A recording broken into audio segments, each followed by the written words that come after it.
What's good? It's your boy A, the producer, and I'm here on the Beyond the Smoke, and I'm bringing my smoke to my great friend and somewhat mentor, Thomas Ward. Let's go. Stop. Don't say that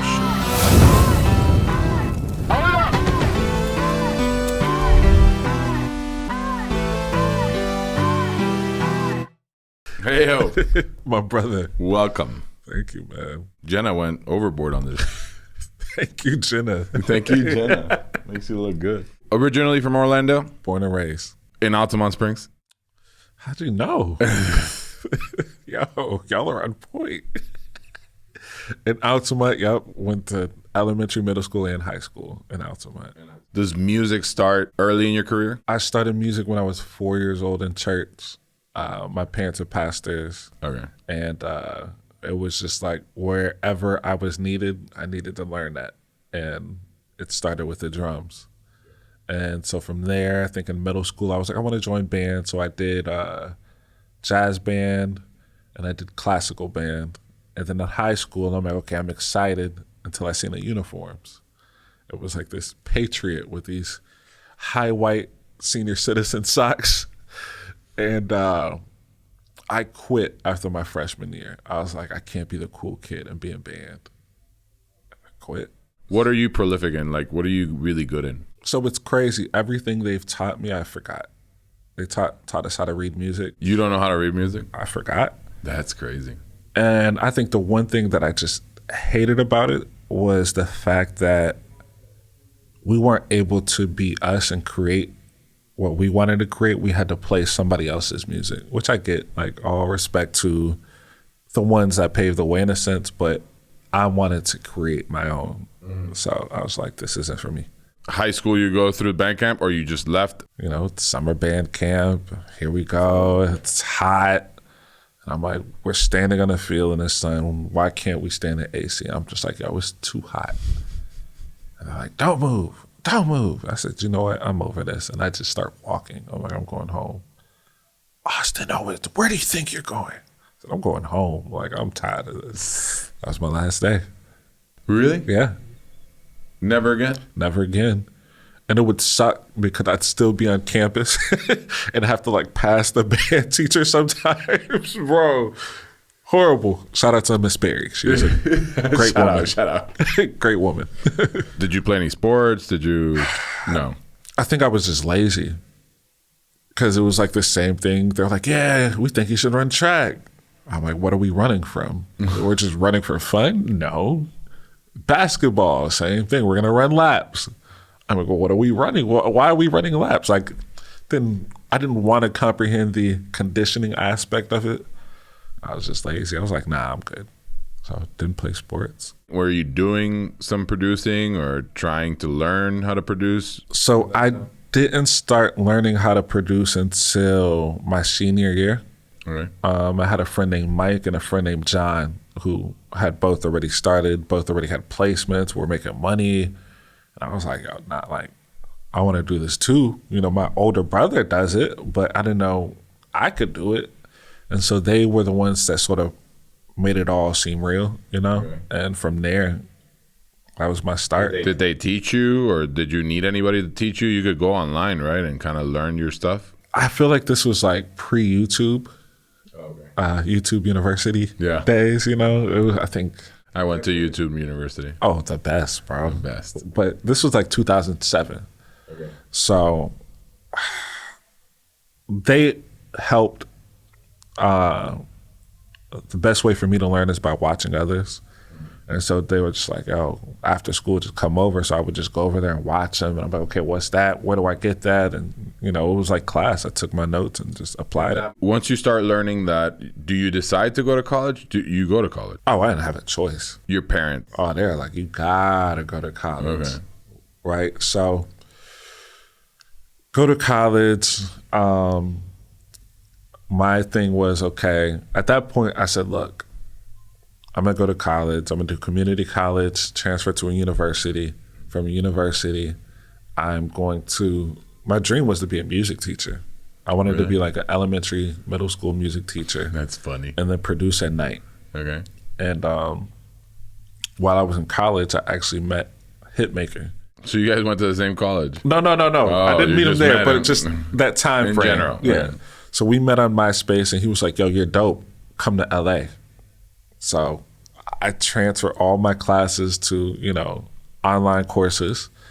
I go to LA, and I'm like, "Yo, this is it." And I have this weird thing. I don't know if anybody else does it, but like, for instance, if me and you were talking right now, and I'm sitting here texting, I'm gonna text like what you say. What you say. I'm gonna text what I hear. So I'd be in the studio trying to do these papers, and I'd be like typing lyrics, but not even like proofreading. I'm like, all right, done, just trying to get through it. And then one of my professors was like, look, like, I'm gonna pass you, but you gotta pick one or the other. And I picked music. And thankfully for my family, I hope this isn't some type of fraud, but my dad basically was like, look, if this is what you want to do, we'll take out a student loan for you, and the amount to purchase the equipment that you need. So at the time it was like $2,000-$3,000, and they were like, okay, well, let's get you a student loan for $3,000. And in the house I grew up in, we had a porch in the back. And one Christmas I said, I want a wall for Christmas. I want a wall right here so I could put my studio. And my dad built this wall, put this AC unit in. So your dad was supportive? Oh, for sure. Both of them. Really? And they bought the studio equipment for me, and they paid the student loans for me so I could like focus and try and make it in music. That's crazy. Yeah. That's so awesome. Now I go all out for them, bro. Like, you have all to. out. Because typically parents obviously go one way, and they're like, no, you got to get your undergrad degree, you got to do all these things, because, it's the norm. Oh, for sure. And that's that your parents take that risk, on you and just say, hey, just do whatever you want to do. That's awesome. Yeah. That's very supportive. It paid off. It did. Crazy. It did pay off. Yes. I mean, but they possibly knew that it couldn't. If it didn't pay off, you learned something. It's crazy, man, because like as a person of faith, I remember I was like 11 or 12 years old, and this guy walked up to me and he said, I don't know what you want to do, but you're going to bring your family millions through music. Really? I'm like 11, 12 years. I'm like, bro, who are you? Like, what are we talking about? And he was right, bro. Do you ever remember who it was? No. I don't. No, wow. Almost doesn't seem real. It doesn't seem real. Crazy. You decide that you're going to go in that genre? Because, right, you have to decide where you want to go. I mean, you could go into anything. I feel like I just got in the mindset of I'm just going to throw darts. Whatever it hits. So you just started making music and beats? I don't know what I was doing, man. My beats sounded like video games when I first started. And I swear I was like the hardest producer ever. I'm like, I know I'm good. I'm about to be the next Timbaland. Bro, they were trash, bro. Trash. Have you kept them? I feel like I could dig them up possibly, but I don't want to dig them up. You should. Nah, we got to leave them there, bro. Let's leave those there. Timbaland was hitting hard at that time. Timbaland, Pharrell, yeah. Pharrell, yeah. Oh my That's God. right. Pharrell. That's the guy right there. That's the guy? Yeah. Is that, Yeah. that's who you want to be? Respectfully. Pharrell is a great producer, yeah. I think he's just a great visionary. Yeah. And I was having a conversation yesterday. I was like, look, yes, I'm a producer, but there's I feel like producing's 15% of what I'm capable of. Mm-hmm. And so I'm so hungry and excited to get to the rest, but I was reminded to still focus and protect what I'm great at, Right. So here I am. I mean, because there's been many instances where you've been just tired, right? All the time. Tired of it, and you're like, I don't want to do this shit no more. Bro, sometimes I'll go months without even opening. I'm like, I don't even want to see my computer. Really? But thankfully, when I'm in a great space to make music, I'm making 10, 15 songs a day. So I just stacked up, So even in those months when I'm not working, if somebody's like, yo, we need something for this person, I'm like, okay, cool, here. Here, I got something. Yeah. That's how you made the beat for our podcast. Yes. One of those You said it. Yeah, I need something for the podcast. I need something for the podcast. He send it in. You had it stashed away. Of course. So you're in your college years, so you're basically 18 to 20 years old. Yeah. You start making beats basically, right? Yes. Is Hitmaker still at that point in your life, or he goes his own way, you go in your own way? I ended up signing a Hitmaker. You did? Yeah. Okay. I was a producer, and this is when he was an artist. It wasn't his name. He was Young Berg at the time. Young Berg, yeah, there you go. And it was great, but it was scary. It was my first time flying. It was my first time like being on my own as an adult. And then I was out in LA. You were living out there? I was staying with Berg, and it's crazy because he had the craziest mansion in the hills, but there was no phone service. So it felt like a fancy prison, bro. Really? It felt like a fancy prison. I didn't know nobody. Nice house, no signal. I couldn't call. Like, I would only be able to call when we left the house and would drive to the studio or something like that, you know? On top of that, like, there was another part of me where I felt wrong for being there because, you know, my parents were here. My parents raised 6 kids at one time. 4 of them were my adopted cousins. Okay. And then my brother, you know, my brother's disabled. He has cerebral palsy, he has epilepsy. And my mom told me that my brother would leave my bedroom light on at night so he would think that I was there. So I'm like, bro, like... You felt guilty. Yeah. I'm like, come on. They're doing that. At the time, my grandma was battling cancer, so my mom was taking care of her. My dad's brother was a paraplegic, so he was taking care of him. Oh, my God. So doing that with kids, managing the church, and then I'm just out here in LA like, yeah, what's up? I was like, I'm going home. Like, if this is meant for me, like, I'm going to put my family first. I'm going to go home, and if it works out, it's for me. I came back to Florida, and I've been pro Florida, pro Orlando, like no other. Right. What happens with that? You just basically cancel the contract, or? So I was still in contract, and I sort of was our working relationship where it was just, thankfully we had email, so I would just email him everything I made, whether we had a home for it or not. Okay. So I signed to him in like 2009.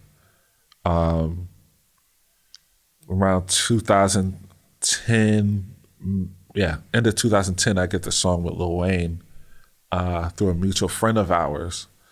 But he was under the impression that I sold my credit to somebody so he wouldn't get his cut. Uh-huh. But in reality, somebody had stole my credit. Oh, really? So that was trauma as well. Like, he's like, yo, like, how could you do me like this? And blah, blah, blah, blah. I can't believe you sold this song, this, that, and the third. And I'm like, bro, no, it was stolen from me. Like, I promise it was. And so it's like, that's when he went his way and I went my way. But I'm just like, yo, I didn't do nothing wrong, you know? And so, you know, it's something in the world called World Star Hip Hop. World Star Hip Hop. And I did this video, not to like drag anybody or, you know, talk down at anybody's name, but just explaining how the situation transpired. And it blew up, and I had a friend who loaned me money to help me get an attorney. Holy shit.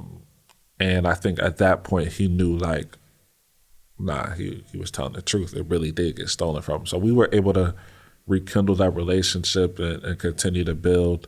And even though the contract ended, it's crazy because right now he's in Orlando. Right. And we're working on an album together, you know? So it's worked out. Oh, yeah, for sure. Did they give you that credit back for that song? Bro, song came out in 2010. Grammy nominated 2011. I got paid for that song last March. No way. Last March. You were still battling in court, or are you? It was a tricky situation. There was basically no case because if you listen to the song, the first 3 seconds had my producer tag, which said Ayo. And then there was a contract done. I signed it, they signed it, like, we're going to pay you this much. And then they're like, oh, no, we're not going to pay you. Wow. But, you know, you live and you learn. I'm thankful I went through it because I'm able to help others and teach others. Now you know a ton of stuff, right? Right. And protect others, you know. But I remember my attorney, and I think her all the time, well, my old attorney, she said, Ayo, if you can make one, you can make another one. Because I was done. Oh, really? You got that frustrated? I was like, it's just not, this can't be for me because all these different things keep happening. Mind you, it's the first, 2-3 years of my career. But I'm like, nah, this isn't it. Like, I'm quitting and go work at Kinko's or something. This is not it, bro. Like, at a Kinko's. This is not it. And she said, no, Ayo, if you can make one, you can make another one. And then WAP happened. And the first thing I did was go and write her. I was like, yo, you were right. You were right. From Lil Wayne to WAP, a lot of things happen in that time. Oh, for sure. For sure. Because, I mean, obviously, at the same time, you are maturing, obviously, as a young adult. You're seeing all these different people that are famous. You're dealing with them.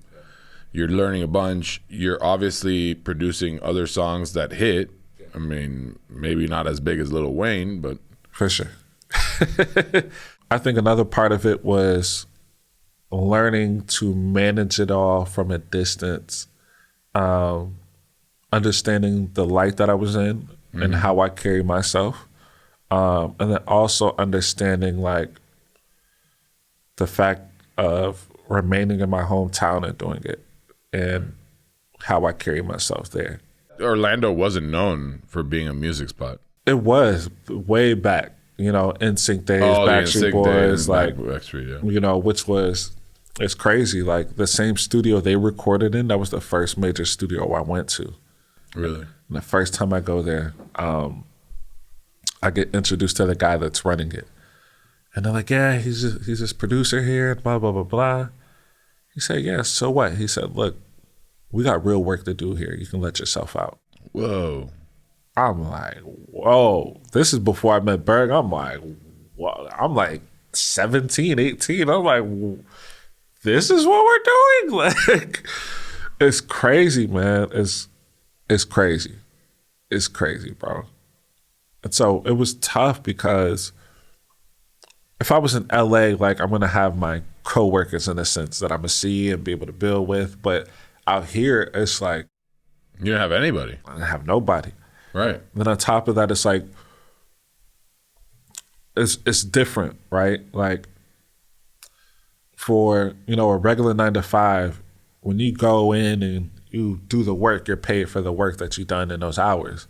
But with music, like even now, like I can make 1,000 beats this year, but if I don't get them in the right places and they don't come out, I'm not gonna get paid for those 1,000 beats that I made. So it just really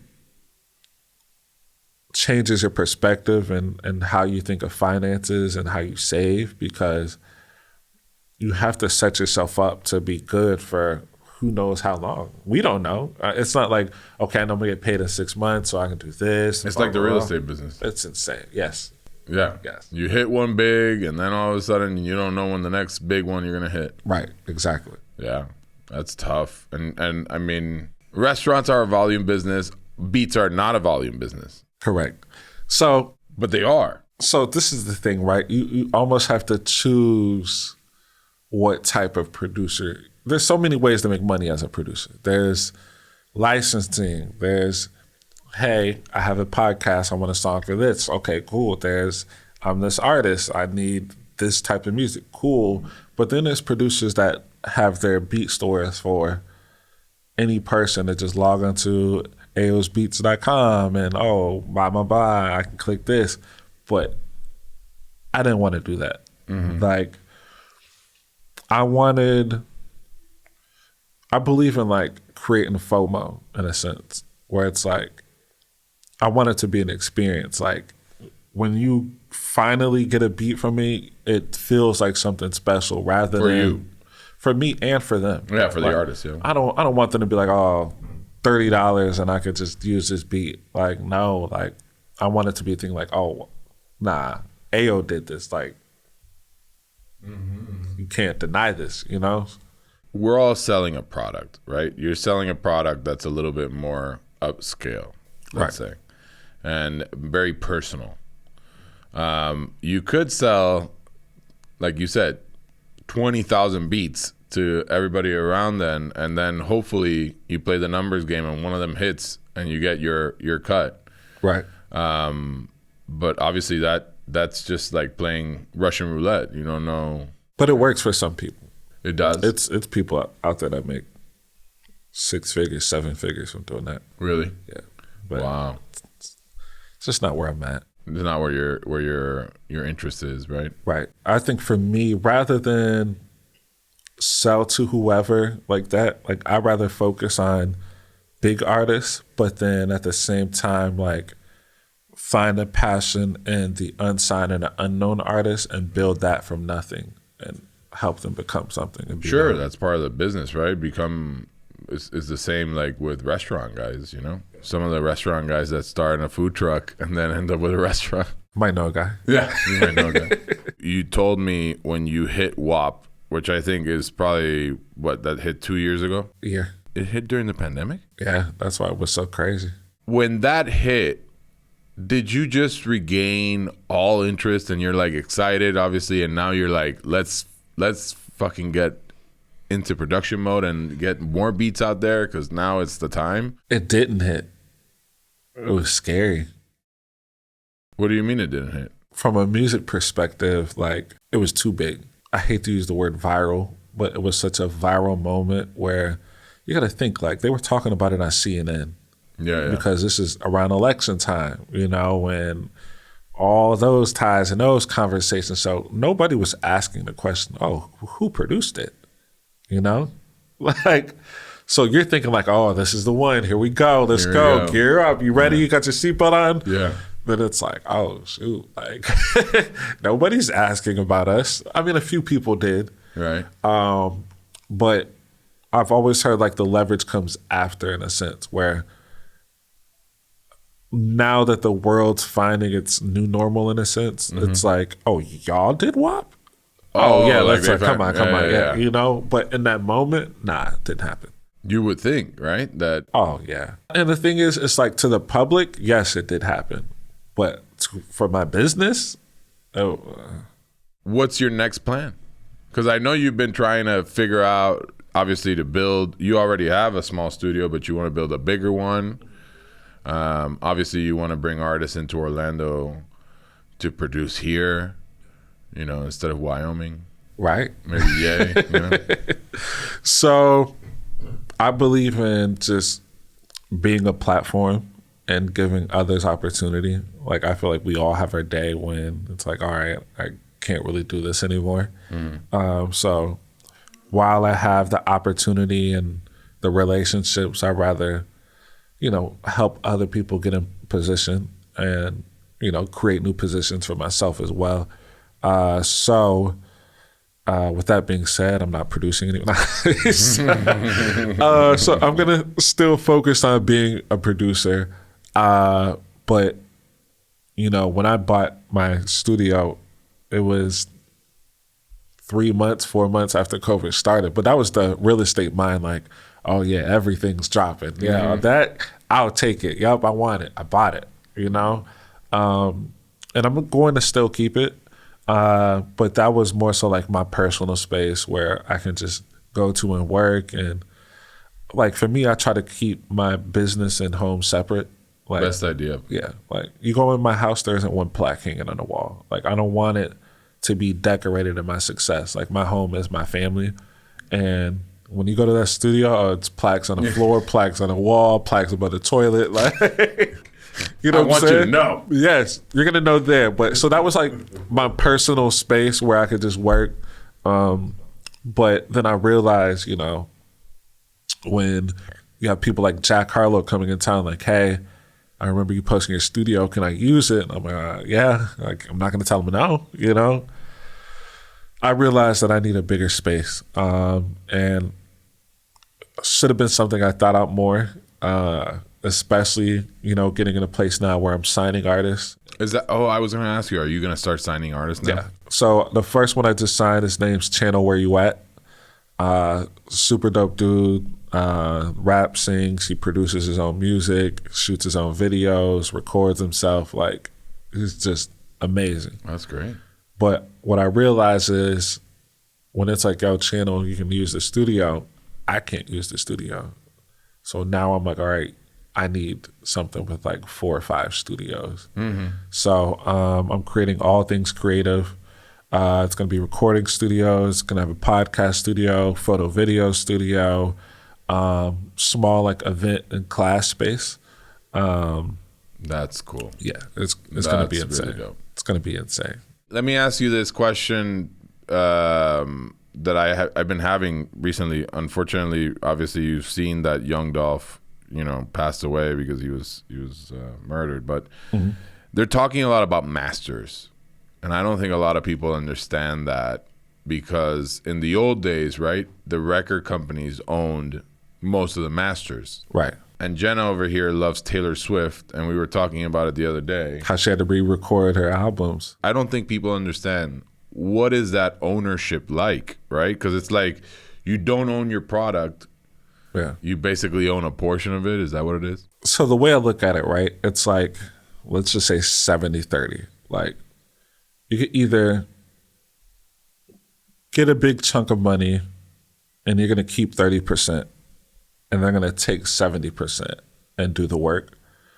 Or you could pay somebody 30% and not get a big chunk of money, but you keep 70%, and that 30% that you've given somebody else, they got to go and figure out how to get your money, in a sense. But a master's, it's exactly what it sounds like. It's just the master recording. It gives you the right to say and do what you want with that music. It's not a situation where, like, if this person has your masters, you don't get paid. You still get paid. They just determine what's done and where the music goes, where is it going to be paid, right? Right. We talk about like the Mickey D's, that's basically what he gets a royalty, right? One of those Mickey D's, and Where's the Beef that we talked about in Arby's, right? That who was it that did Pusha T? Oh my gosh, that bro. He made more money with that than with his own music. Yes, bro. Which is crazy, right? But that's now when we talk about the licensing, where when you have the masters, it's okay, well, I own the master to this. This is how much I want for it because I own that master. Mm-hmm. And then I pay whoever, whatever from there. Right. But it sucks, but to me, it's just like anything else. It's the knowledge being withheld for so many years. Right. And it's not like, it's there, but nobody's going to tell you. Like, I feel like there's things you've learned in the restaurant business where it's like, well, why didn't y'all tell me I could go to Restaurant Depot? This whole time I kept going to Publix, but nobody told me to go.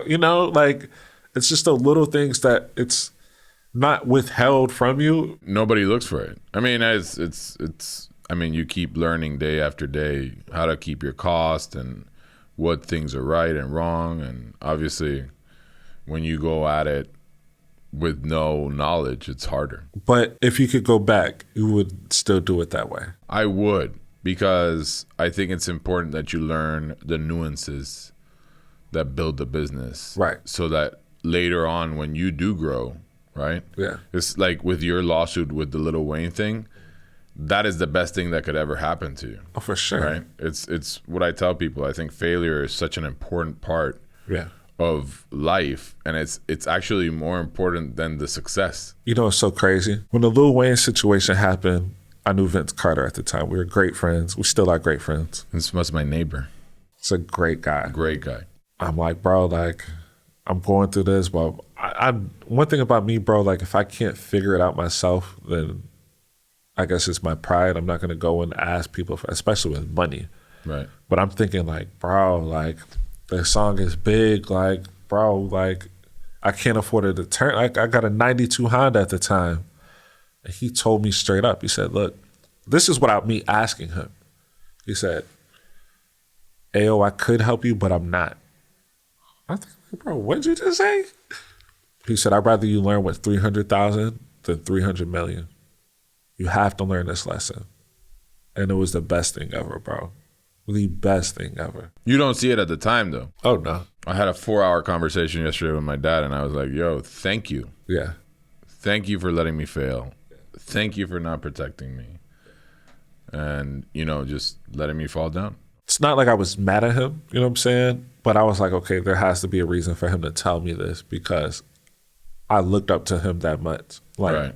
And it had nothing to do with basketball, just the person he is. I was like, you know what? Like, much as I wish it would have been different, I know this has purpose. So I'm not even going to question what he's saying. I'm just going to remember that. And you still remember it. Oh, I love it, bro. Yeah. I love it. And it's crazy. I just talked to him about my new house and how he sort of set that goal without doing it, which was, you know, pulling up to his neighborhood with the guard at the gate and, you know, who are you here to see? Well, let me get your ID. Hey, Mr. Carter, we have Austin here. Driving through the neighborhood, and I'm like, bro, like, doing that every day. And then now to, like, if somebody comes to my house, they have that same experience, you know? It's just, it's crazy, bro. It's crazy. Yeah. You obviously learn from your past experiences, and stuff like that is what inspires you to become who you are today, right? Absolutely. The important part is, where do you go and how do you influence the people that need that help? Because you were helped, right? By different people. Now you have to help.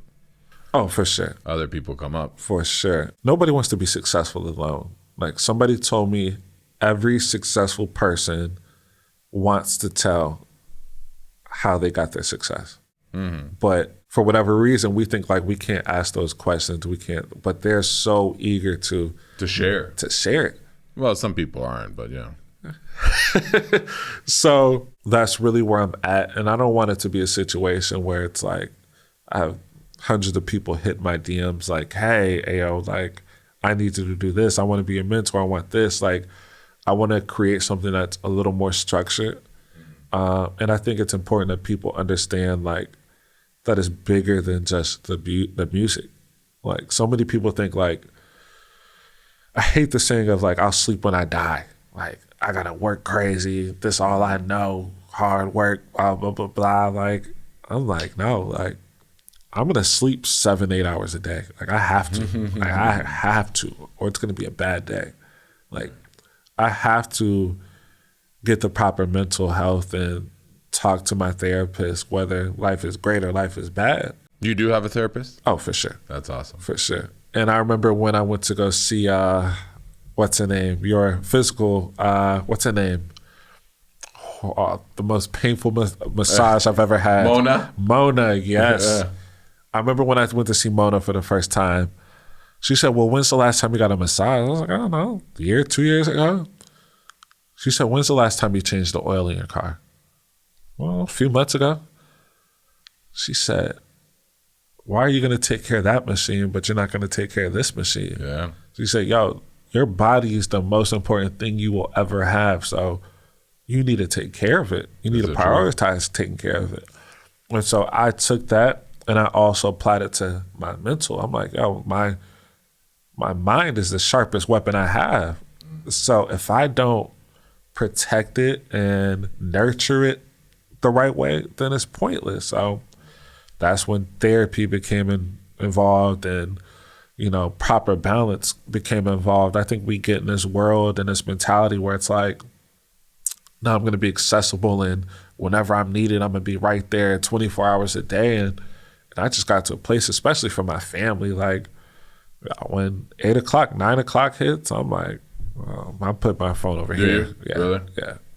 That's why you never answer my text. I'm kidding. That balance, man. What? that balance is so real, man. And it's like there's moments. I remember my counselor asking me, "What is it that I do, like, to give myself peace? Like, oh, do you go play basketball? Do you run?" I said, "No, I go in my backyard and I stare at the water. Really? That's it. Or sunsets, bro. I'm a sunset fiend, bro. Are you? Like, that's my peace, bro. Wow. Yeah. Long walks on the beach. You can't pay for it. It's free. It's free. You remember when you were looking at it in the 92 Civic? Yeah. Now it's different. No tent. No tent. No AC. It was a Empty floor, right? I don't know about that. Yeah. The Flintstone. Yeah. I wish I kept that car though. Just to see where you came from? Yeah. Yeah, it's very important to realize where you come from. Oh, for sure. I think, wasn't it Ludacris that kept his Acura or something like that, right? Vince did the same. He still has the first car he bought. He did? Still to this day. Lincoln Navigator. He bought a Lincoln, yeah. He has other cars, don't get me Obviously. wrong. But yeah. But that's great to see stuff like that and to envision yourself getting to that point. But it's crazy because like I still feel like I'm just getting started. Well, you're still young. I'm young, but I feel old when it's been 10 years now. Like I tell people all the time, like, you know, we were blessed to get another Grammy nomination last week. Oh, were you? But my first one was 10 years ago. What did you get a Grammy nomination for? Eric Bellinger. Oh, yeah? Yeah. 10 years, bro.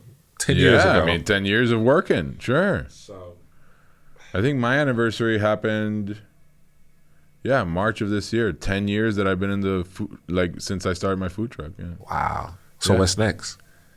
More restaurants. I got to keep opening restaurants. A lot of them. Let's go. Yeah. Let's go. Yeah, I'm trying to get Ayo into the restaurant business. When's the date? Yeah. Well, I mean, you tell me. I don't know. Yeah. I'm down. We start man. demo December 5th, so. Let's go, bro. Yeah, it's exciting. Let's go. It's Yeah. amazing. Congrats. Thank you. Thank you for coming in. Anytime, bro. I love your story. Thank you. It's a good story. I think people need to know that also the music business is it's almost the same as, you know, comparing it to, well, I mean, obviously a little bit more complicated and more lawyer intensive. Everything has its headache. Right. Like my dad always said, you just got to pick your favorite one. That's right. That's a good saying. It's my favorite one. Yeah. It's my favorite one, man. Yeah. There's a ton of issues when you go into business, but there's a ton of issues when you go work for somebody else. Oh, for sure. You just have to choose Yeah. what headache you want to be dealing with. He said being broke is hard, being rich is hard. Choose your heart. Choose your heart. Which one we choose? I like this other one. Yeah. Thanks, man. Thank you. Yeah.